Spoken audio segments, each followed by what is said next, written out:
देता है और आती है तो संसद में पारित होती है। तो संसद में पारित होती है यानी कि विधायिका के माध्यम से सारी चीजें खर्च होती हैं, लेजिस्लेचर के माध्यम से सारी चीजें खर्च होती हैं, और लेजिस्लेचर उसके लिए एक लॉ बना देता है और एग्जीक्यूटिव फिर उस पर काम करती है, एग्जीक्यूटिव उस चीज को खर्च करती है।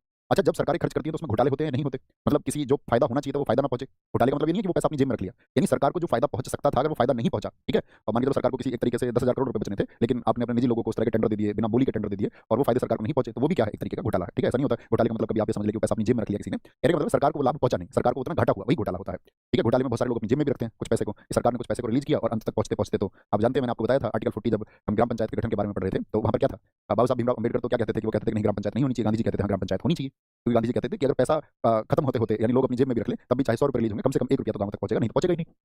तो कहने का मतलब हाँ, फिजूल खर्ची भी कई बार होती है, यस और नो। आप कहेंगे हाँ जी फिजूल खर्ची भी होती है, तो ये जो फिजूल खर्ची होती है इस पर नजर कौन रखता है? इस पर नजर रखते हैं कैग, सरकार ने कहां पर किस योजना पर ज्यादा पैसा खर्च कर दिया है, कहां पर घोटाला हुआ है, कहां पर जो एक्सपेंडिचर्स हैं वो बहुत ज्यादा बढ़ गए हैं। इसके बाद में वो इसकी जांच करके उसको देते हैं राष्ट्रपति साहब को केंद्र में, और स्टेट में देते हैं राज्यपाल को, कहते हैं भाई आपके यहाँ पर इस योजना पर एक गलत तरीके से पैसा खर्च हुआ है, राष्ट्रपति रखते हैं उसको सदन में, ठीक है, और आपका राज्यपाल उसको रख देते हैं विधानमंडल में यानी कि आपका लेजिस्लेचर में, और उधर वो कहाँ रख देंगे आपका कोई से भी हाउस, वहाँ पे जो हाउसेज है वहाँ पर रख देंगे, और उसकी जांच के लिए कौन होती है? लोक लेखा समिति। कौन होती है? लोक लेखा समिति। तो मेरा प्रश्न आपसे ये है, मैंने आपको पढ़ाया है लोक लेखा समिति में कितने सदस्य होते हैं, ये आप मुझे बताएं। तो आप कहेंगे लोक लेखा समिति में हमने जाना था कि उसमें कोई मिनिस्टर नहीं होता, कोई मंत्री नहीं होता, क्योंकि मंत्रियों के माध्यम से ही तो विभाग का पैसा खर्च हुआ है, तो ऐसा हो सकता है मंत्री उसमें संलिप्त हो, वो जो भ्रष्टाचार हुआ है, जो आपका करप्शन हुआ है उसमें शायद मंत्री जी शामिल हो। तो आप सबने बताया 22 सदस्य होते हैं, तो पीएससी उसकी जांच करती है, और पीएससी जब जांच करती है तो देखा जाता है कि कौन कौन इसमें दोषी हैं, और जो दोषी व्यक्ति हैं फिर उनके खिलाफ कार्रवाई होती है। यही प्रोसीजर हमें आज की क्लास में समझना है, बहुत इंपॉर्टेंट टॉपिक है, एग्जाम में बहुत पूछा जाता है। ठीक है, और इस टॉपिक के बाद में आप देखोगे बहुत सारी चीजें जो है आपकी जनता का धन है, जनता का धन कहाँ चला जाता है? मैंने आपको बताया था संचित निधि में पैसा जमा हो गया, संचित निधि पर जो कानून बनाएगी संसद बनाएगी, यानी कि जनता का धन जो खर्च होगा फाइनली वो विधायिका के माध्यम से होता है। विधायिका जैसे केंद्र में आपका कौन है? विधायिका। तो केंद्र में हो गए आपका कौन कहेंगे आप कि विधायिका के 3 अंग होते हैं, लोकसभा, राज्यसभा, राष्ट्रपति। ऐसे ही राज्य में विधायिका के कितने अंग हैं? वहां पर भी 3 है, विधान परिषद, विधानमंडल और राज्यपाल। लेकिन विधान परिषद सभी राज्यों में हो ये जरूरी है कि आप कहेंगे नहीं, तो वहां पर बचेंगे विधानमंडल और आपका कौन यानी कि लेजिस्लेचर बचेगा, ठीक है, यानी कि विधानसभा बचेगी आपका उसमें, लेजिस्लेचर में विधानसभा यानी कि लेजिस्लेटिव असेंबली, और दूसरा आपका गवर्नर हो जाएगा, लेजिस्लेटिव काउंसिल अगर नहीं है तो खर्च किसके माध्यम से होता है? विधायिका के माध्यम से। विधायिका के माध्यम से कि ये योजना हम चलाने वाले हैं, विधायिका उसको बताती है, और विधायिका के माध्यम से इस खर्च को करती कौन है? एग्जीक्यूटिव, कार्यपालिका उसको करती है। अब मैं आपसे कहूंगा कार्यपालिका का कोई एक पद लिखिए जो आप जानते हो, कार्यपालिका इसको खर्च को करती है। अब या तो खर्च सही तरीके से हो गया, कोई गड़बड़ नहीं है उसमें, फिर तो कोई दिक्कत ही नहीं है, लेकिन ऐसा हो सकता है ना उस खर्च में क्या हो जाए, कुछ आपका अपव्यय हो जाए। अपव्यय का मतलब होता है ज्यादा खर्चा, ज्यादा खर्चा, ठीक है, कि अनाप शनाप कोई पैसा बेवजह खर्च कर दिया है, तो उस अपव्यय की जो जांच होती है, उस अपव्यय की जो जांच होती है वो कौन करते हैं? वो कैग करते हैं, कैग। कैग फिर एक रिपोर्ट जारी करते हैं, रिपोर्ट जारी करते हैं, और रिपोर्ट किसको जाती है? सेंटर की, अगर मामले की किसी सेंटर के मामले की तो प्रेसिडेंट को जाएगी, या फिर आपका अगर स्टेट का कोई मामले की जांच चल रही थी तो गवर्नर अर्थात राज्यपाल को जाएगी, यानी या तो राष्ट्रपति को या राज्यपाल को जाएगी, रिपोर्ट चलेगी। और ये जो रिपोर्ट इनके पास में आई है इस रिपोर्ट को ये कहाँ रखते हैं? फिर इस रिपोर्ट को रखते हैं सदन में, और सदन से कहाँ जाती है? सदन से जाती है पब्लिक अकाउंट कमेटी यानी कि लोक लेखा समिति पर। वो फिर देखती है कैग के जो कैग ने रिपोर्ट दी है उस पर विचार विमर्श करते हैं, इसलिए पब्लिक अकाउंट कमेटी को कैग का फ्रेंड भी कहते हैं, ठीक है, कि वो उसके लिए कौन है? मित्र है। यही प्रोसीजर हमको समझना है, तो नोट करना। सबसे पहली बात क्या आएगी? कैग की रिपोर्ट से, पहली बात लिखें, कैग की रिपोर्ट से हम आप लोगों के लिए कैरियरवेल ऐप पर एक साधारण सा मेरा क्वेश्चन आपसे ये है कि आप मुझे बताइए कि जो कैग जांच करता है वो खर्च हो जाने से पहले करता है कि खर्च हो जाने के बाद करता है? इतनी कॉमन समझ आपकी पैदा हो गई होगी, तो आप देखोगे कि बाकी देश जैसे ब्रिटेन से जब इसको लेने की बात हुई तो ब्रिटेन में क्या होता है? ब्रिटेन में जो है वो पहले ही एग्जामिन करता है, वहाँ 10 साल का कार्यकाल होता है उसका कैग का, तो वो पहले ही बताता है कि पैसा इस तरह से खर्च करना है ताकि पैसे का मिस यूज ना हो, बिल्कुल भी पहले से बताया जाता है। लेकिन हमारे यहाँ ये प्रक्रिया नहीं है, ठीक है, कि किसी प्रोसेस को एकदम से करना है तो उसमें संवेदनशीलता रखी गई है कि भाई इसको पैसे को पहले खर्च हो जाने दो, उसके बाद आप जांच कर लो। जैसे आपके पिताजी ने मान के चलो आपको दे दिया 100 रुपये बाजार के लिए, 1000 रुपये दे दिए, XYZ कुछ भी अमाउंट है, और बाद में आपसे पूछे कि आपने पैसा कहाँ कहाँ खर्च किया है, आप बताएं। आपने कुछ चोरी कर ली उसमें, आपने बता दिया कि मैंने इस तरह से कुछ बचाने के लिए, यही होता है ना पॉकेट मनी में, तो कुछ ना कुछ तिकड़म लगाते हैं, कभी स्कूल की कॉपी का नाम लेते थे, कभी आपका कुछ और बहाना बना के अगर जरूरत होती थी तो वो उस बहाने को अगर पकड़ ले कि नहीं ये तो नहीं है, तो इसका मतलब ये कैग की जांच है, जो पिताजी की जांच है वो कैग की जांच है, ठीक है। तो एक तो खर्च के बाद में करेंगे, पहले अपने माइंड में रखेंगे इस बात को। दूसरा क्या होगा, उस खर्च के बाद में ये एक्शन नहीं लेंगे कुछ भी, कैग को कोई एक्शन लेने का अधिकार नहीं है कि भाई उस पर ये बोल देगा तुमने ये खर्च कर दिया, नहीं, चुपचाप साइलेंटली सिर्फ जांच करनी है और कुछ नहीं। क्या करेंगे? साइलेंट जांच करते हैं। तो दूसरी बात, जांच किस चीज की करेंगे? भारत के, देखना, भारत के या भारत की संपूर्ण संपूर्ण वित्तीय प्रणाली की जांच करता है। संपूर्ण वित्तीय प्रणाली की, प्रणाली क्या है? तो भारत की संपूर्ण वित्तीय प्रणाली से मतलब है प्यारे साथी जहां पर जनता का पैसा लगा हुआ है, वो सारी चीजें, चाहे वो कोई भी ऐसी चीज है जहां पर जनता का पैसा लगा हुआ है, चाहे वो कोई आपका आपका कोई मान के चलो आपका पार्टनरशिप का कोई मॉडल हो गया सरकार के साथ में, या सरकार की कोई योजना हो गई जिसमें जनता का धन खर्च हुआ है, मतलब जनता ने टैक्स दिया, जनता का धन कहां से आता है? जनता टैक्स जमा करती है तरह तरह के, आप जीएसटी देते होंगे, आप इनकम टैक्स देते होंगे, अभी नहीं देते होंगे तो भविष्य में दोगे, तो विभिन्न प्रकार के टैक्स जो है वो जनता देती है, ठीक है आपका। तो उसमें डायरेक्ट टैक्सेस भी होते हैं, इनडायरेक्ट टैक्सेस भी, प्रत्यक्ष कर और अप्रत्यक्ष कर दोनों होते हैं। तो ये जनता के धन कहां जमा हो जाता है आपका? तो ये हो जाता है सब आपका जाकर के संचित निधि में, कंसोलिडेटेड फंड में ये सब इकट्ठा हो जाता है। तो वहां से जो पैसा खर्च हुआ है कोई भी पैसा, उसकी जांच ये कर सकते हैं, इसी को बोलते हैं संपूर्ण वित्तीय प्रणाली की जांच। तो आप लिख भी सकते हैं इसको आसान से शब्दों में, संपूर्ण वित्तीय प्रणाली का अर्थ है जहां जनता का पैसा लगा हुआ है, ठीक है, वही भारत की संपूर्ण वित्तीय प्रणाली है। अगली बात ये है कि आपको ये देखना है कि जो इस कंपनी की इनकम हुई और इस कंपनी के जो खर्चे हुए दोनों, इसको आपको चेक करके बताना है कि कितनी इस कंपनी की इनकम थी, इस कंपनी के खर्चे कहाँ हुए, कैसे हुए। तो आप कैसे चेक करेंगे? क्या माध्यम होगा? सबसे पहले क्या चीज चाहिए आपको? तो सबसे पहले आप कहेंगे अकाउंट तैयार होगा, ठीक है, सबसे पहले क्या होगी? अकाउंटिंग होगी। अकाउंटिंग को हम बोलते हैं आपका लेखांकन करना। पहले आप लिखेंगे ना, यानी एक सीट तैयार करेंगे ना कि भाई पैसा यहाँ यहाँ से आया, ए सोर्स से पैसा आया, बी सोर्स से पैसा आया, सी सोर्स से पैसा आया, यहाँ से पैसा आया। फिर आप ये लिखेंगे कि भाई ए खर्च ए में इतना हुआ, बी में किसी बी जगह पर इतना खर्च हुआ, सी जगह पर इतना खर्च हुआ, यही तो करेंगे, यस और नो। अकाउंटिंग का मतलब ही क्या है कि भाई किसी चीज के लिए जो है लेखा तैयार करना, करना किसी भी चीज के लिए लेखा तैयार करना, तो इसको हम कह सकते हैं ये क्या होता है? संपरीक्षा के लिए खाता बनाना। संपरीक्षा, ऑडिट को बोलते हैं संपरीक्षा। संपरीक्षा के लिए खाता बनाना, ये लिख लीजिए, आसान शब्द रहेगा। संपरीक्षा के लिए लिखा जाएगा कि भाई टोटल इतना पैसा था, जो खर्च हुआ है पैसा इतना था, ठीक है, फिर उसकी जांच होगी कि भाई सही तरीका बताया गया है खर्च का या नहीं बताया गया है, कहीं ऐसा तो नहीं है कहीं बीच में कुछ सेंध मारी कर दिया, पैसे को मार लिया गया है, आसान से शब्दों में, है ना। अब देखो यहाँ पर एक बात समझे आप लोग, इंपॉर्टेंट बात क्या है?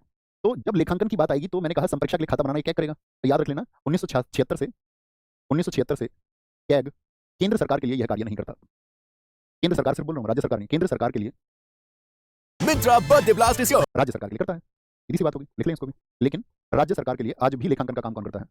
लेकिन राज्य सरकार के लिए लेखांकन का कार्य करता है, ये राज्य सरकार के लिए करता है। ओके, बात समझ में आई? तो कभी भी याद रखेंगे, जो लेखांकन अकाउंट बनाने का काम केंद्र सरकार का कैग नहीं करता है, राज्य का अकाउंट तैयार करता है। और जब लेखा परीक्षण की बात आएगी तो दोनों के लिए याद रखना, इसमें ऑडिट दोनों का करता है, केंद्र और राज्य दोनों का। हम सब करके बात बताएं, बात क्लियर है? केंद्र और राज्य दोनों के लिए, for both centre and state, for both centre and state. क्या बोला? तो फिर कौन करता है? क्योंकि बगैर अकाउंट बने तो जांच हो नहीं सकती। तो इंपॉर्टेंट बात बनती है यहाँ पर, आपसे कभी भी पूछेगा केंद्र सरकार का लेखांकन का कार्य कौन करता है, ये प्रश्न तो बचा रहेगा अभी आपके दिमाग में रखना। लेकिन कभी पूछे राज्य सरकार के लेखांकन का कार्य सीएजी, राज्य सरकार के लिए लेखा परीक्षण सीएजी, केंद्र सरकार के लिए लेखा परीक्षण सीएजी। ठीक है, अब बात आती है तो इसको नोट बना के रखना कहीं किनारे पे। क्या बोलेंगे? संघ में लेखांकन का कार्य अगर सेंटर के लिए, फिर कौन करता है? इंपॉर्टेंट क्वेश्चन तो ये बनेगा ना, संघ के लिए लेखांकन का कार्य कौन करता है, यानी कि उन खातों को तैयार करने का काम कौन करता है? संघ के लिए लेखांकन का कार्य, लेखांकन का मतलब अकाउंट्स फंक्शनिंग, ऐसे लिख सकते हैं। अकाउंटिंग फॉर यूनियन कौन करेगा? अकाउंटिंग फॉर सेंटर कौन करेगा? तो ये एक पद बनाया है भारत सरकार ने 1976 से, उस पद का नाम था सीजीए। दोनों बातों में अंतर, वो क्या है, ये सीजीए है। सीजीए बोले तो आपका ये होता है कंट्रोलर जनरल ऑफ अकाउंट्स, अलग से एक पद बनाया गया, controller journal of accounts, CGA एक पद बनाया गया।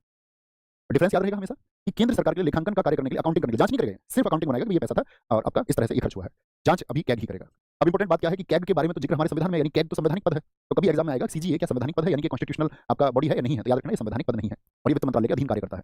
इसके अधीन है, अंडर फाइनेंस मिनिस्ट्री। देखें, सीजीए किसके अधीन है? वित्त मंत्रालय के अधीन, वित्त मंत्रालय के अधीन है। ये कैग किसी के अधीन नहीं है, ये अंडर फाइनेंस मिनिस्ट्री। और साथ में अगली बात याद रख लेना, ये संवैधानिक नहीं है, संवैधानिक पद नहीं है, not a constitutional post, this is not a constitutional post. और कैग की अगर हम बात करें, अभी हम आपको बताएंगे आर्टिकल 148 में जिक्र है कैग का, आर्टिकल 148 में 149 में उसकी शक्तियां बताई गई हैं, 50 में लेखांकन बताया गया, 151 में उसकी रिपोर्ट बताई गई, यानी कैग के बारे में तो डिफाइन किया गया है हमारे संविधान में, तो वो संवैधानिक पद है। इतनी बातें क्लियर है? तो किसी भी खाते की जमान होगा, सेम एज सुप्रीम कोर्ट जजेस, सेम एज सुप्रीम कोर्ट जजेस। अब आपको मैं कल पढ़ा चुका सुप्रीम कोर्ट के जज को, सुप्रीम कोर्ट्स जजेस। कल हमने आपको बताया था सुप्रीम कोर्ट के जज को किन आधारों, कितने आधारों पर हटाया जा सकता है। पहला प्रश्न मेरा ये है आपसे कि सुप्रीम कोर्ट के जज को हटाना है तो उसके क्या आधार हो सकते हैं। और एक साथी को कल मैंने क्वेश्चन भी पढ़ा था, बड़ा अच्छा क्वेश्चन उन्होंने पूछा कमेंट सेक्शन के माध्यम से, मैं स्वागत करता हूं।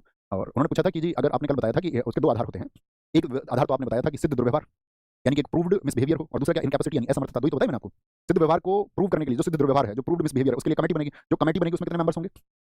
उसमें 3 मेंबर मैंने बताए थे, एक सीजीआई होंगे, एक हाईकोर्ट के जज होंगे, एक आपका जो पारंगत न्यायाधीश होंगे, एक जुरिस्ट होंगे। एक शानदार सा क्वेश्चन पूछा है हमारे साथी ने, अगर सीजीआई को ही हटाया जा रहा हो तो तब भी क्या उस समिति के अध्यक्ष सीजीआई रहेंगे? तब नहीं, तब सीनियर मोस्ट जज रहेंगे। ये आपको कॉमन समझ नहीं रखनी है कि भाई जिसके खिलाफ चल रहा है तो समिति के लिए उसको अध्यक्ष थोड़ी बनाएंगे, है ना। और जैसे जब राष्ट्रपति को उसको सुप्रीम कोर्ट के जज को हटाने की बात होती है, आज तक किसी को हटाया गया क्या? किसी को नहीं हटाया गया। हाँ, एक बार चलाया गया था पदमुक्ति के लिए, जो 1991 से 1993 तक थे आपके वी रामास्वामी के लिए, लेकिन वो भी लोकसभा में क्या हो गया था, विफल हो गया था। तो इन्होंने बताया सुप्रीम कोर्ट के न्यायाधीश के समान। पता है सरकार फ्री में तो पहला क्वेश्चन आप लोगों को एक्सप्लेन तो करने की जरूरत नहीं है, कल मैंने बताया सारा कि भाई दो आधार होंगे, एक कमेटी बनेगी, वो रिपोर्ट देगी कि हाँ इनका जो मिसबिहेवियर है वो प्रूव्ड है। उसके बाद में कहा जाएगा, वो आपका फिर सदन में जाता है। सदन में क्या होता है, जो वहाँ पर आपका सभापति अध्यक्ष होते हैं उसको एक्सेप्ट करते हैं। एक्सेप्ट करने के बाद में क्या होगा, स्पीकर या चेयरमैन उसको एक्सेप्ट कर लिया, तो उसके बाद में क्या होता है, फिर वो जो कैसा बहुमत चाहिए, मेरा प्रश्न आपसे ये है, सुप्रीम कोर्ट के न्यायाधीशों को हटाने के लिए दोनों सदनों में कैसा बहुमत चाहिए? तो आप कहेंगे 2/3 चाहिए।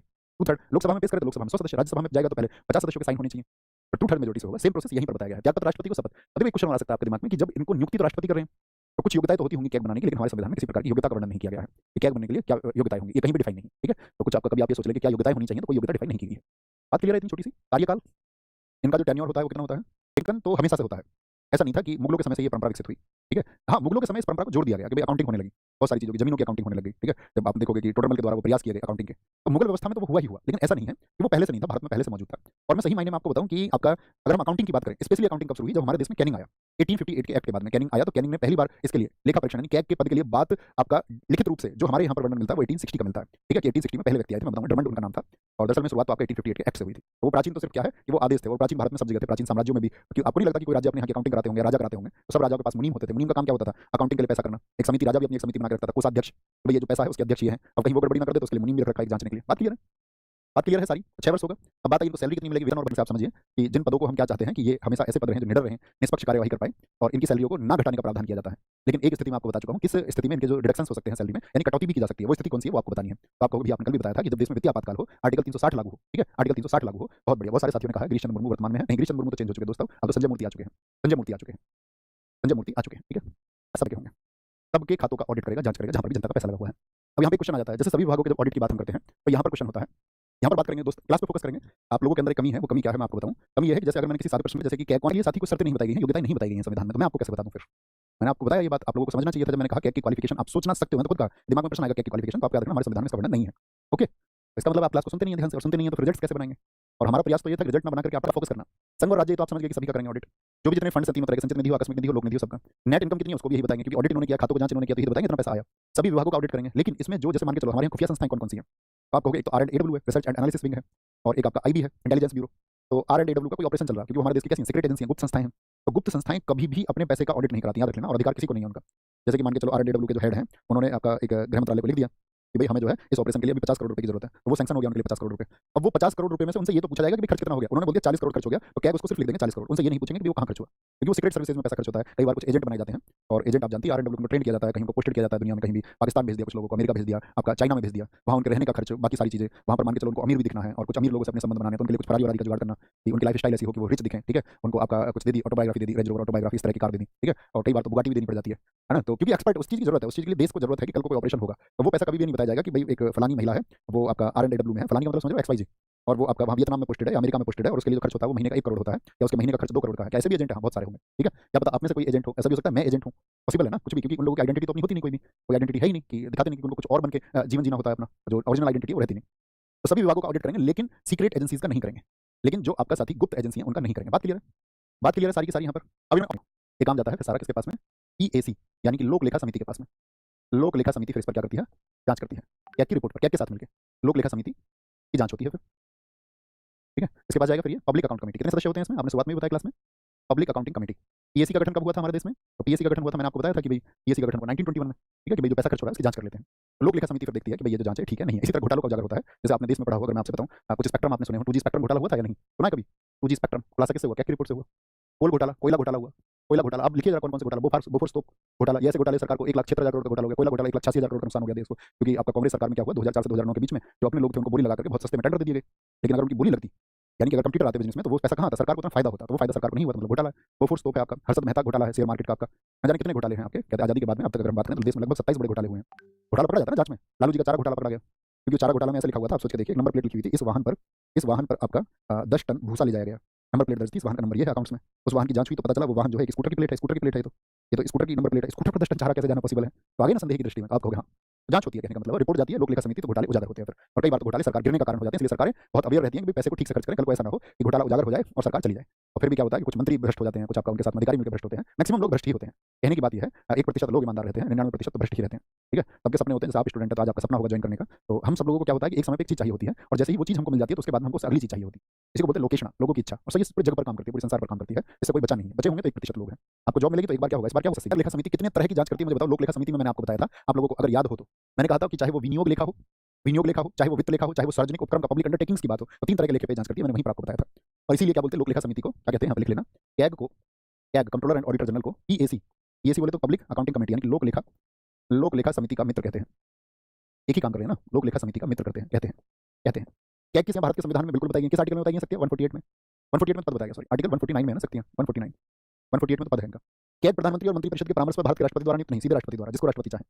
कैग को सिद्ध कदाचार, सीधी सी बात, राष्ट्रपति साहब ऐसे गांव के लड़के को नहीं जाएंगे किसी को, है ना। कैग को सिद्ध कदाचार या अक्षमता के, यानी जिसने अकाउंट्स में काम किया होगा, फाइनेंस मिनिस्ट्री में काम किया होगा, जो कोई व्यक्ति उसके योग्य होगा, उनको लगता होगा तो उसी को चुनेंगे। कैग को सिद्ध कदाचार या अक्षमता 2 आधार थे, सुप्रीम कोर्ट के जज को हटाने के लिए प्रूव्ड मिसबिहेवियर था, और साथ ही आपका क्या था, इनकैपेसिटी एंड प्रूवन मिसबिहेवियर, सही है दोनों सदनों के संवेदन हो गया दोनों का, ठीक है, दोनों 2 बहुमत से राष्ट्रपति के द्वारा हटाया जाता है। त्यागपत्र राष्ट्रपति को देते हैं, मैंने बताया था, सुप्रीम कोर्ट के न्यायाधीश।